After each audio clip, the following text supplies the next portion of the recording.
a dar inicio al curso, al módulo de redes de distribución de agua. Se entiende red de distribución de agua potable. Veremos ahí algunas partes. Definiciones, partes, tipo de sistemas. Tipo de redes, de sistemas, consideraciones de diseño, análisis de las redes de tuberías cerradas, simulación hidráulica y programas de diseño con redes.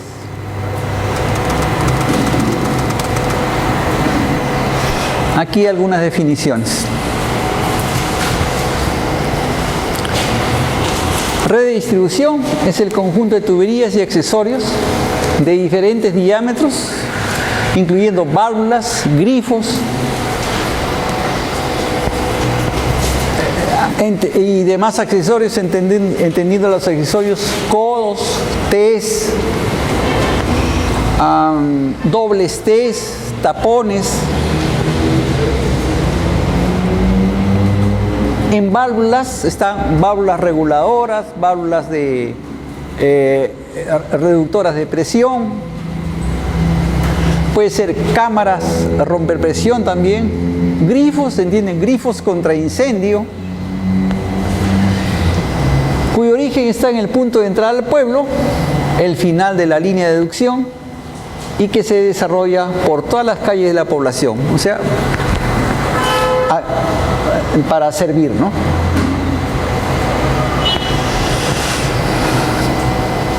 Sobre las conexiones,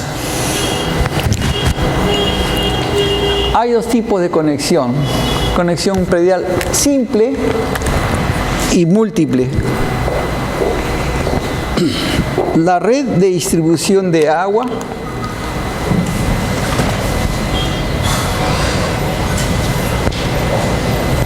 en una manzana,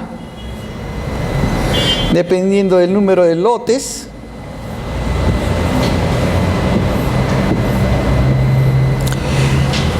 va a estar constituida por la tubería que va a pasar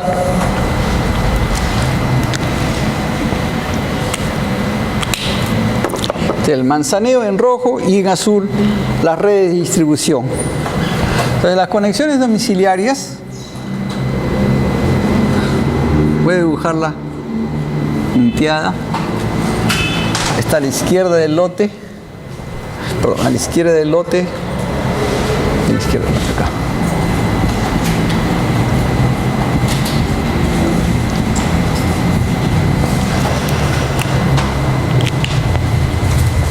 Todas estas partes forman parte de la red de distribución: los accesorios, las tuberías y las conexiones domiciliarias. También forman parte de la red de distribución. Presupuestalmente se suele separar el costo de la red de distribución con el costo de las conexiones domiciliarias. Pero el cálculo y el principio de distribución es el mismo. Es una sola unidad. No hay red de distribución si no hay conexiones domiciliarias. ¿Se entiende así? Y sobre las conexiones domiciliarias hay dos clasificaciones de conexiones domiciliares, hay dos clasificaciones. Por su longitud, de longitud larga y de longitud corta. Una clasificación. Y otra clasificación por el número de conexiones que abastece. Puede ser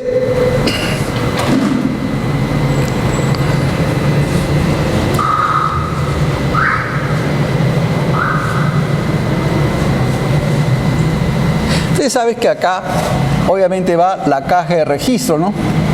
La caja de registro, o la caja también llamada caja portamedidor. Puede ser una conexión simple,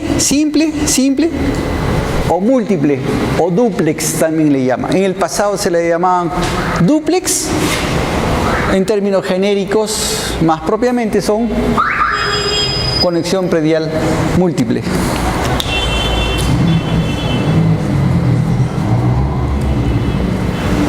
Estas conexiones múltiples se hacían en el pasado con la finalidad de ahorrar, de bajar costos. En vez de poner dos tuberías largas, se ponía una sola y se ahorraba costos. Sin embargo, hay que tener en cuenta, estamos hablando de diseño y supervisión. Si ya está proyectado así, bueno, en supervisión no hay problema. Pero en diseño hay que tener en cuenta que esto ya fue. Ya no más se proyecta así. Ya no más. Porque hay muchos problemas. Les explico. Cuando este usuario es bueno, qué bien que tenga su conexión domiciliaria con su medidor. No hay problema. Se le cobra por lo que se mide. Pero si hay un usuario que es mal pagador,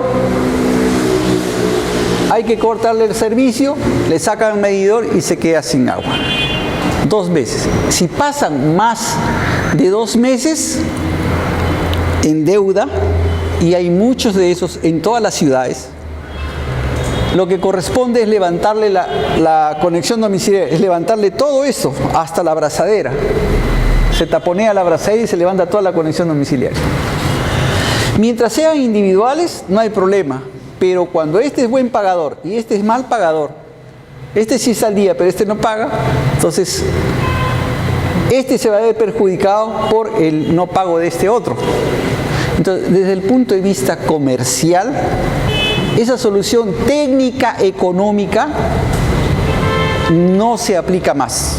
Se aplicaba en el pasado, ahora ya no se aplica. Es un problema que hay que tener en cuenta desde diseño. Eso ya no más hay. Hay solamente en la teoría, en la descripción de los aspectos generales, y que sí existe, se van a dar eso con la realidad, pero eso ya no se diseña más.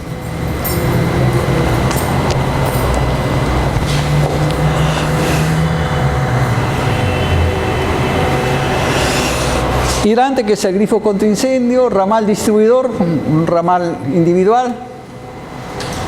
Tuberías principales, vamos a verlos. Caja portamedidor, donde está el medidor en la vereda. Bien, algunas partes ya, ustedes que son ingenieros ya les es conocido.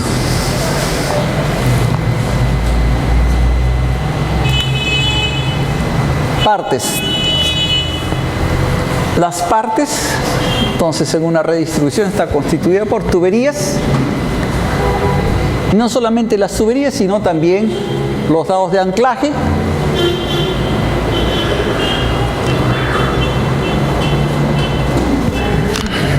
Hay casos en los que, como les explicaba en las líneas de conducción, el terreno es así, es rocoso y no vale la pena enterrar en terreno rocoso. Entonces se instala la tubería sobre el terreno y se construyen unos dados de anclaje y unas abrazaderas, ¿no? Unas abrazaderas para fijar la tubería al terreno.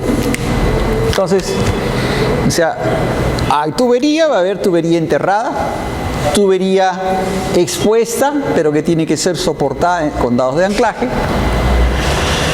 Hay casos de instalación de tuberías, cruces aéreos. Tenemos un accidente topográfico, una tubería que va por acá, y hay que proyectar esta tubería así. En esos casos, lo que se hace, puede hacerse una catenaria.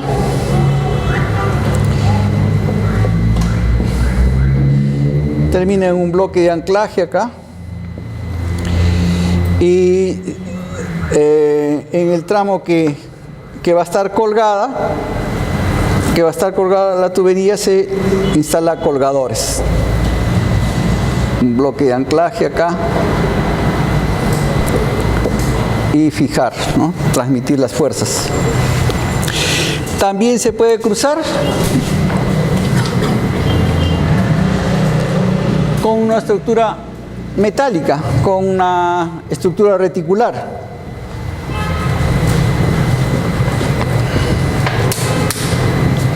Listo. O sea, hay tubería enterrada, hay tubería expuesta, tubería, cruces aéreos. Hay cruces también por debajo, es decir, tenemos un río, viene la tubería por acá, pasa la tubería por acá, se la puede instalar la tubería. Hay que tenerla suficiente, más o menos 2 metros, y la tubería en esta parte de acá se la instala en un bloque de concreto.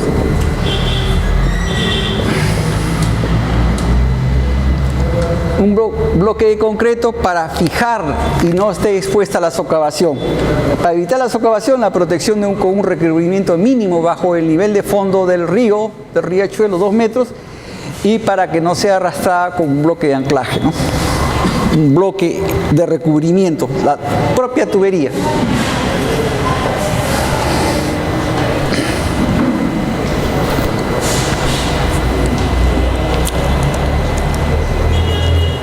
Un tema en esos casos será la hidráulica y otro tema será el diseño de las estructuras, que habrá que diseñar y habrá que supervisar, sea este cálculo concatenaria, este cálculo de estructura metálica o este cálculo de este recubrimiento.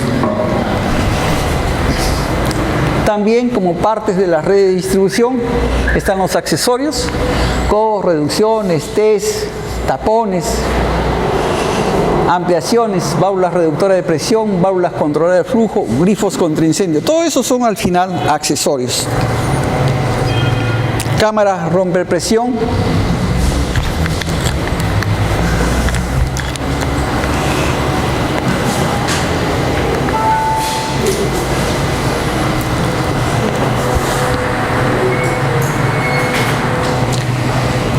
Cámara de presión, que lo veremos más adelante, el detalle, que sirven para reducir la presión relativa a cero, es decir, poner el agua que está entubada y a presión, ponerla en contacto con la atmósfera para ponerla nuevamente a presión cero.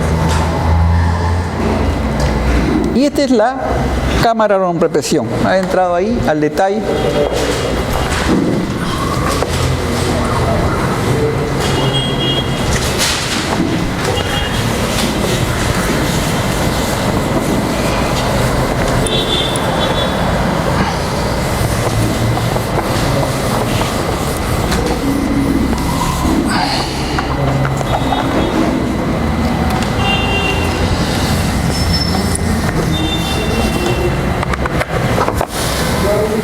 La cámara de rompepresión en red de distribución, a diferencia de la cámara de rompepresión en la línea de conducción, debe tener una válvula de flotador. Lo explico. Nosotros tenemos una ciudad con un terreno así,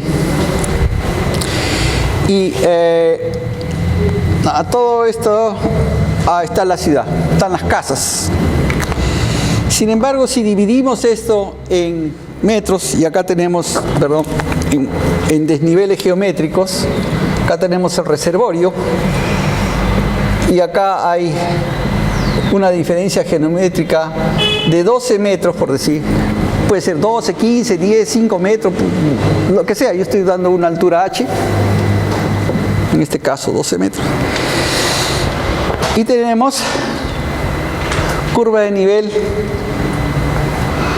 o sea, digamos estamos en la 1000, acá estamos en la 950,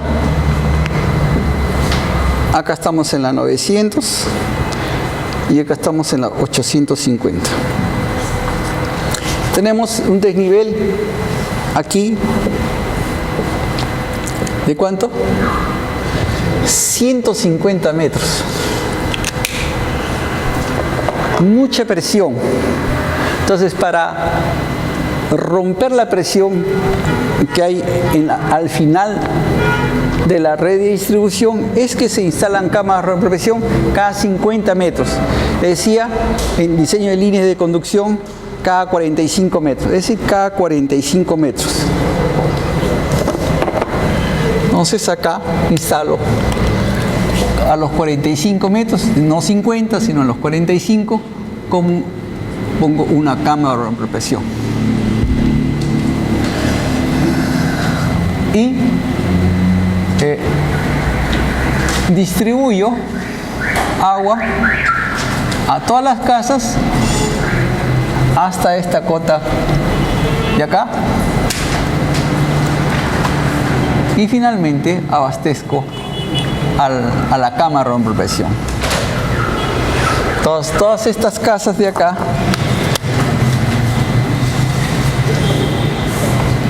les pongo conexión domiciliaria.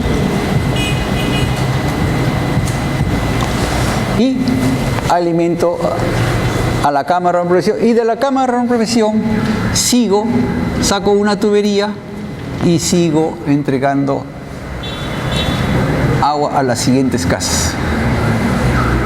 Hasta la cota 45 menos, ¿no? 45 será por acá. De manera que si acá tengo casas,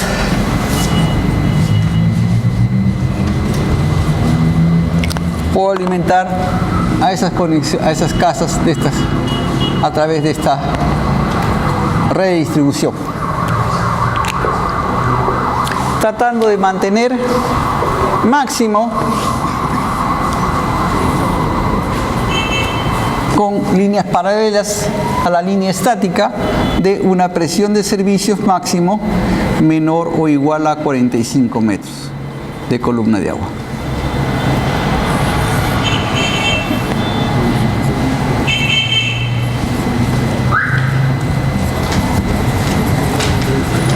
Y así sucesivamente.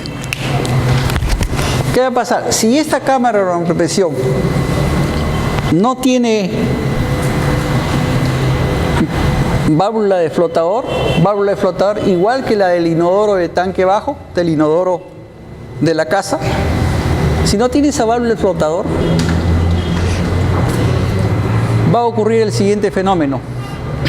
En horas de la noche que no hay consumo de agua, todo el agua por gravedad se va a ir hasta la parte de abajo, no van a consumir agua estos de acá abajo y el agua se va a rebosar por acá. Y como esta cámara de presión también está en contacto con la atmósfera, no va a haber consumo de agua y va a rebosar por ahí. Para no perder agua y evitar ese derrame, ese exceso de agua que está ofreciendo el sistema contra la población que tiene un consumo menor o cero, es que se proyecta siempre en red de distribución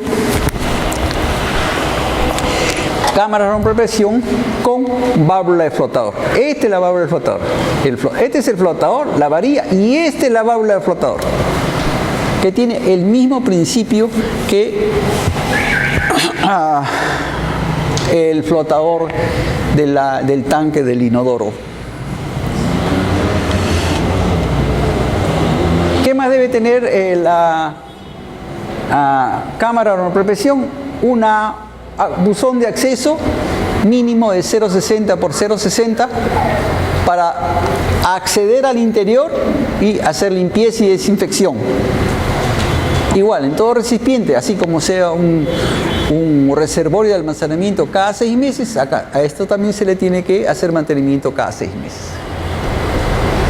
Para ese efecto, hay que cerrar esta válvula para que no ingrese el agua, hacer la limpieza y desinfección y obviamente proyectar una tubería de desagüe que acá en este corte no aparece, pero hay que proyectarle una tubería de desagüe para evacuar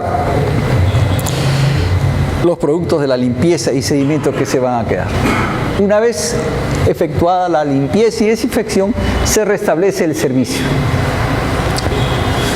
Y una tubería de salida que puede tener o no canastilla. Es recomendable ponerle canastilla, puede entrar hojarasca y va a ser retenida ahí.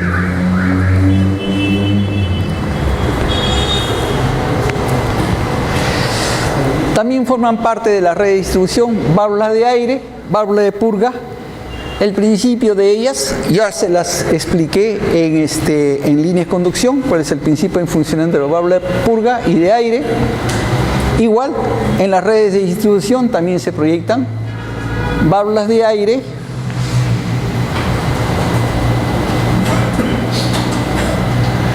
que se ubican en los puntos altos, en las inflexiones negativas, y las válvulas de purga en los puntos bajos donde hay inflexión positiva.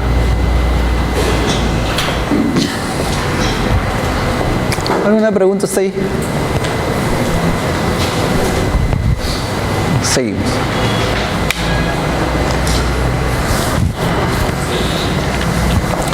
Ahora vemos tipos de redes. Los tipos de redes son tres básicamente. Redes abiertas, en el que las tuberías abastecen a las viviendas a través de un ramal.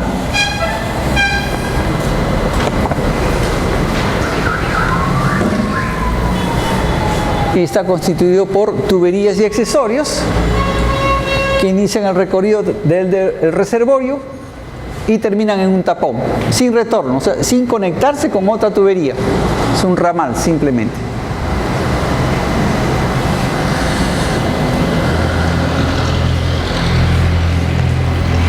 La forma es como la que se indica acá: depósito, reservorio y un ramal. Ramales laterales que terminan en un tapón. Listo, así. No cierran circuitos. El otro tipo es redes cerradas o malladas, que son redes compuestas por circuitos cerrados. Las mallas son una parte de la red que se inicia en el reservorio y constituyen circuitos cerrados. Estas mallas no deben abarcar más de 6 por 6, 6 manzanas por 6, 600 metros por 600 metros. Más allá de los 600 metros se presentan pérdidas de cargas importantes. Ese es un ejemplo de una red mallada, ¿no? Esta es una malla principal, y estas son las redes de relleno o secundarias.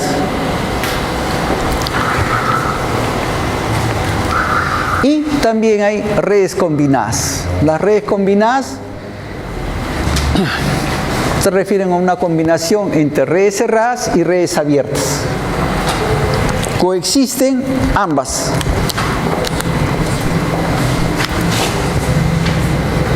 Un reservorio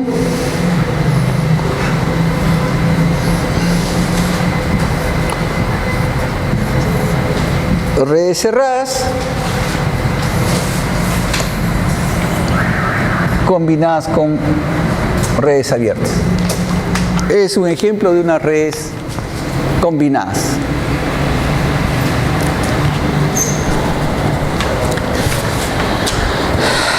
¿Cuál es mejor? No hay una tendencia a decir esta es mejor que la otra, porque va a responder a la configuración de la ciudad. En una urbe como Chiclayo, como Trujillo, si estamos hablando de un pueblo joven, de una ciudad, de mejorar, ampliar, si las viviendas están agrupadas en manzanas densamente pobladas, densamente ocupadas, entonces lo lógico será pensar en redes cerradas. Por el contrario, si estamos en un caso de una localidad rural en el que las viviendas están dispersas por la ladera del cerro o por las faldas del cerro, dispersas, una cada 50 metros, cada 100 metros, cada 30 metros. No hay manzanas, no hay configuración de manzanas, no hay configuración de urbe, son viviendas dispersas. Entonces lo más lógico ahí es proyectar redes abiertas. Si fuese el caso de una ciudad en la que parte está concentrada en manzanas, pero se desarrolla lejos de ahí, a 500 metros o 1 kilómetro se desarrolla unas casitas, 5 casitas, 10 casitas dispersas y quieren agua y les quieren suministrar agua, será esta la forma de combinar una red mallada y agregarle una red abierta para servir a esas pocas. No valdrá la pena cerrar un circuito a 500, 1000 metros para regresar el circuito para tener el circuito cerrado, ¿no? Simplemente se le da con un ramal.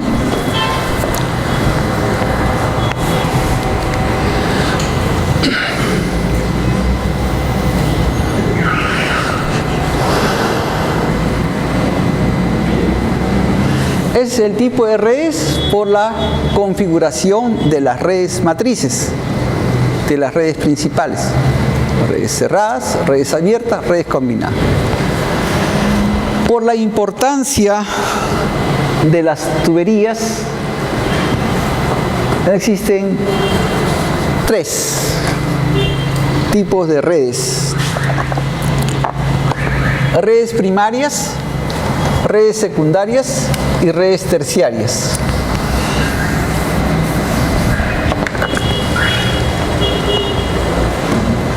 Las redes principales, también llamadas redes matrices, son tuberías y accesorios de gran diámetro. Gran diámetro. Mayores de 100 milímetros. Yo diría que hasta de 160 milímetros. Estamos hablando de 20 pulgadas, tuberías importantes. Simplemente podemos definirlo en forma genérica, mayor de 100 milímetros, porque hay pueblos chicos en donde no serán tan grandes como la ciudad de Chimbote, como la ciudad de Trujillo, no requerirán tuberías de 14, 12, 16, 20 pulgadas, pero bastará que sea una matriz de 100 milímetros. En términos genéricos, mayor de 100 milímetros.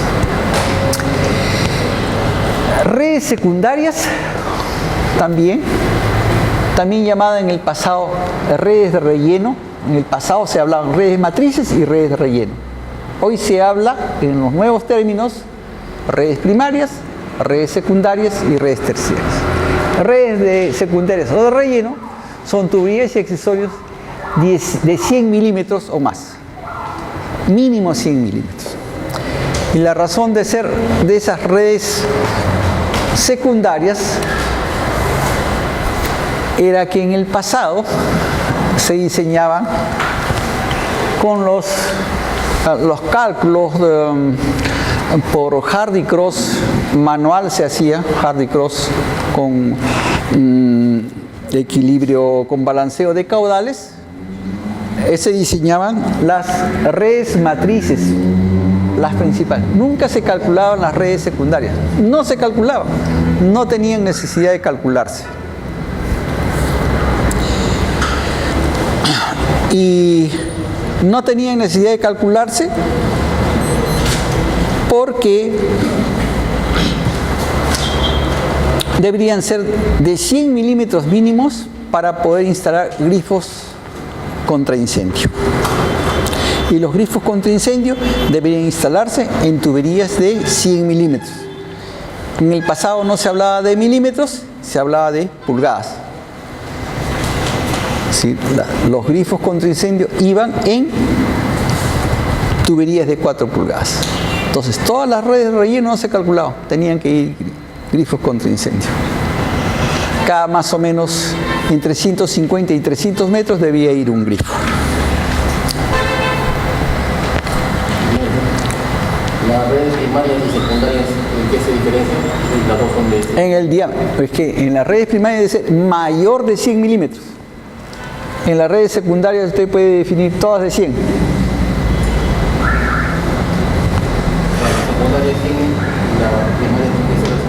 Más de 100, mayor de 100. 160, 8 pulgadas.